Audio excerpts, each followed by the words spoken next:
What's up, guys? It's your boy, Benny. Supply and demand are the driving forces of capitalism and all economics everywhere in the world. If you have less of something, it becomes more valuable. If you have more of something, it becomes less valuable to the point of being worth less or worthless in the case of Bud Light. We've shown you clip after clip from boomers on Facebook wandering around their local grocery store and showing piles, stacks, skyrocketing to the ceiling of Bud Light and Budweiser product. Meanwhile, Coors and Miller Lite products are absolutely and totally evaporated. You can see here in this clip that there is Bud Light literally overflowing into the front of the store. Here you can see a Walmart that has moved all of its Bud Light all the way up to the very front of the store. The front of the store at Walmart. That is some primo real estate. If you walk through Sam's Club, you can find that the Bud Light, the Michelob, and the Budweiser products are literally stacked to the ceiling, stacked up to the very, very top of the entire Sam's Club, and at a discounted price. That's half price from what we would be ordering it for. Like, for instance, if you were to order it on DoorDash, it'd be $30 a case. That's $15 a case. Meanwhile, the Coors Light and the Miller Lite, of course, have completely evaporated. Now, ladies and gentlemen, what are you going to do with all that product? What's going to happen with all that unsold product? You know, it's costing people a lot of money. Well, Bud Light has announced just this week that they plan on buying it all back. Uh-oh, this is very, very bad. Bud Light to buy back unsold beer following Dylan Mulvaney crisis. The Bud Light has reportedly told wholesalers that it will buy back unsold cases of beer that have passed their expiration dates in the ongoing saga of the once favorite American beer brand. Anheuser-Busch is looking to make amends with alienated customers who were put off by the Mulvaney social media post touting Bud Light, according to the Wall Street Journal.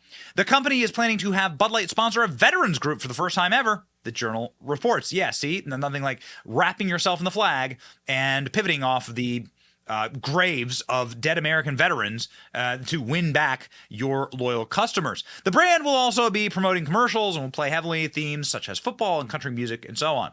Mulvaney, 26, who amassed following, has, well, killed this brand.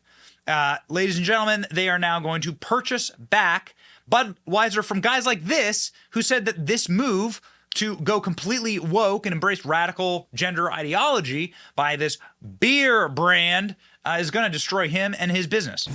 I work for an affiliate company. I am a merchandiser, and the sole product of the company I work for is Anheuser-Busch products. So with all this canceling going on, I've never seen such little sales in this past few days on these products. And it's sad because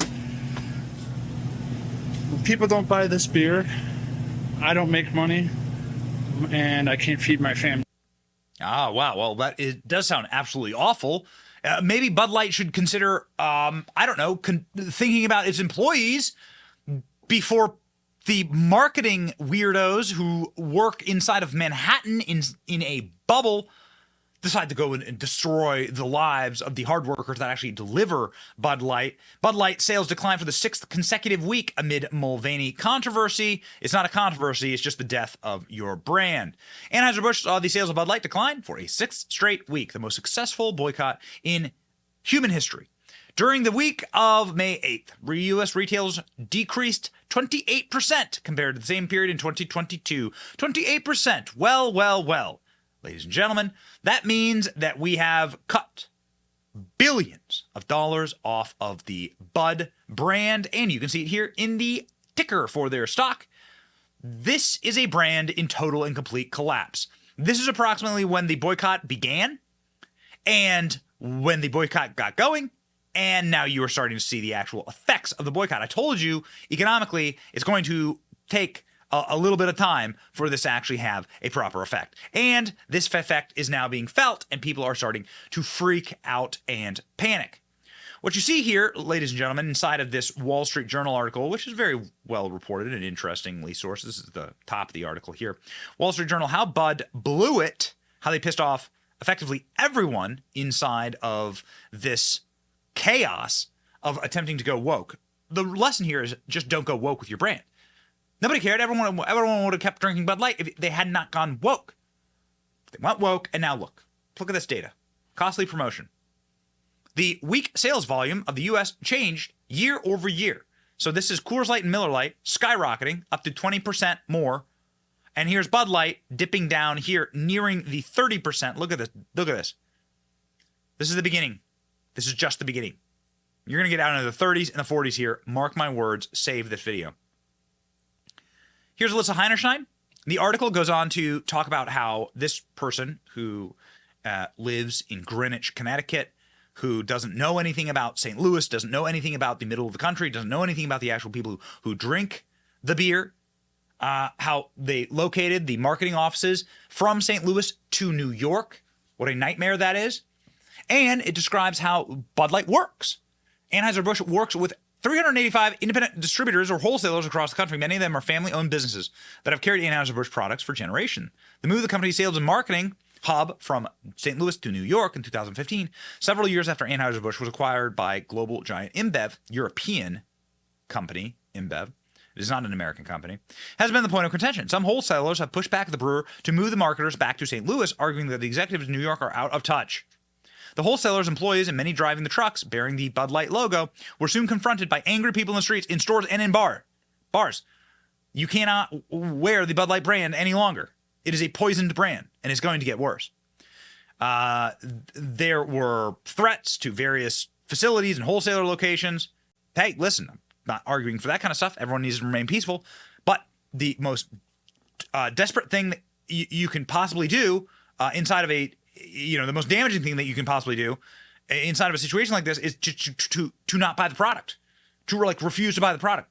Trust me, you don't need to threaten anyone. You don't ever need to you don't got to do that. The threat is actually the economic threat. Just not buying Bud Light. Former Anheuser-Busch executive said Bud Light backlash is not going away. Bud Light sales have dropped for the 5th week in a row.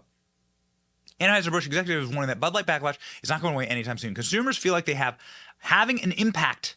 And every single week, these sales numbers are being reported. They're going to get worse. So I see the continuing drag on Bud Light makes a comment about where they stand, and the customers they're going to serve. Former Anheuser-Busch executive Anson Fredericks said on Varney & Company, Bud Light has seen a decline month over month, and it's getting worse. It's not getting better. The people who used to run the Bud Light brand are saying, yeah, you're screwed forever. Watch. Bud Light sales have fallen for the 5th straight week following the Dylan Mulvaney controversy. Got it. Anson Fredericks is a former Anheuser-Busch executive joining me now. Anson, they've redesigned the bottle, or they're going to.